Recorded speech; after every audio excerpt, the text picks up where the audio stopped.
반도체에 없어서는 안 되는 반도체 도금액이 국산화에 성공하면서 역으로 일본에 수출할 수 있는 기대감까지 나오고 있다는 사실을 알고 계신가요?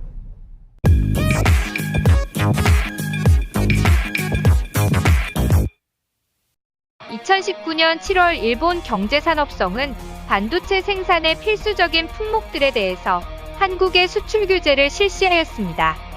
그리고 8월 2일에는 한국을 일본의 백색 국가 명단에서 제외를 시켜버리기까지 했었는데요. 한국은 많은 반도체 부품을 국산화하는 데 성공을 하고 있습니다. 그런데 이번에 독자 개발에 성공한 반도체 도금액의 경우에는 더욱더 의미가 깊게 느껴지고 있는데 그 이유는 국산화가 0%인 소재였기 때문입니다. 즉, 제로인 상황으로 전량 수입에 의존하는 소재였는데 이 소재가 국산화에 성공을 하였기 때문에 우리에게는 기쁜 소식이 아닐 수가 없습니다.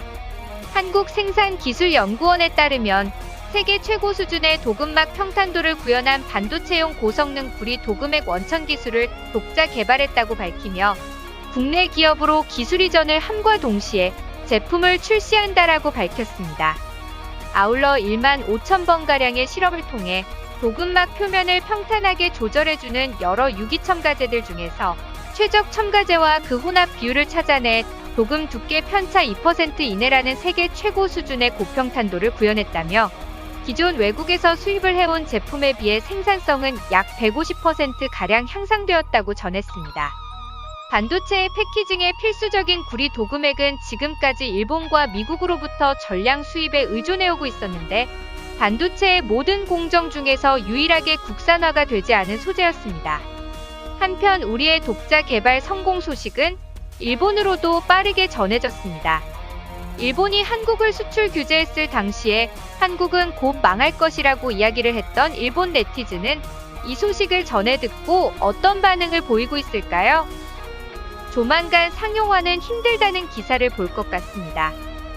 아무리 개발에 성공을 했다고 하더라도 품질과 비용을 유지하며 안정적으로 양산할 수 있을지는 별개이다. 이 기사를 믿는 사람은 없겠지? 한국이 실용화를 할 일은 없다. 인터넷 우익들은 이런 기사를 보면서 깔보기에만 급급하다. 아직은 우리가 높다고 할지라도 더더욱 기술력을 높여가지 않는다면 가까운 장래에는 정말 기술력이 뒤집힐 것이다. 30년 전 양국의 기술과 현재 기술력 차이가 많이 좁혀졌다는 건 알 거잖아.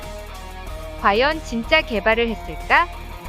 예전 같았으면 헛소리로 치부를 했을 텐데 이번 아프간 작전을 보면서 한국이라면 불가능도 가능으로 만들 것 같다는 생각이 든다. 지금 한국은 꿈을 꾸고 있는 건가요? 일본으로 수출할 생각은 접으십시오. 일본이 구매를 할 이유가 없지 않습니까? 한국은 무엇이든 한다면 하는 나라구나. 정말 대단한 나라인 것은 인정이다. 일본 회사에서 한국에 많은 공장을 지었다고 하던데 일본 공장에서 제작을 하는 것인가? 그럼 가능성이 있을 것 같다. 아직 제품의 상용화는 되지 않은 것 아닙니까? 그냥 이제 성공할 것 같다는 이야기인 거 아니냐 이겁니다. 이 기사는 한국 국내용 기사일 뿐이다. 상용화를 하고 난 다음에도 어느 정도는 불량품들이 많이 나올 텐데 그런 것들을 다 이겨내면 기사를 써주길 요청한다.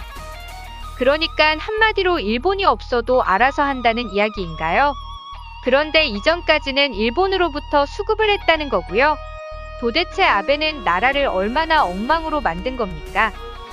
품질에 문제가 있을 것 같은데? 다행입니다. 축하를 드립니다. 이제 양국은 단교를 해도 큰 상관이 없겠네요. 아베의 정책들이 지금 일본을 힘들게 하는 이유입니다. 우리가 정치에 관심이 없을 때 미래의 일본은 없다는 걸 명심해야 합니다. 한국에서는 어떤 것들을 개발했다고 하는 뉴스는 많이 봤는데 그 이후 성공했다는 기사는 본 적이 없다. 일본에서 수출 규제를 해서 곤란하고 화가 난다는 건 알지만 희망, 망상의 기사는 하지 않았으면 좋겠다. 일본의 반도체 수출 규제 이후 한국이 반도체에 들어가는 소재들을 국산화하고 있다는 내용을 본 일본의 반응을 보셨는데요. 한국의 우수한 기술들을 위해 노력하고 있는 한국 연구원들을 응원합니다. 오늘 준비한 내용은 여기까지입니다. 지금까지 시청해주셔서 감사합니다.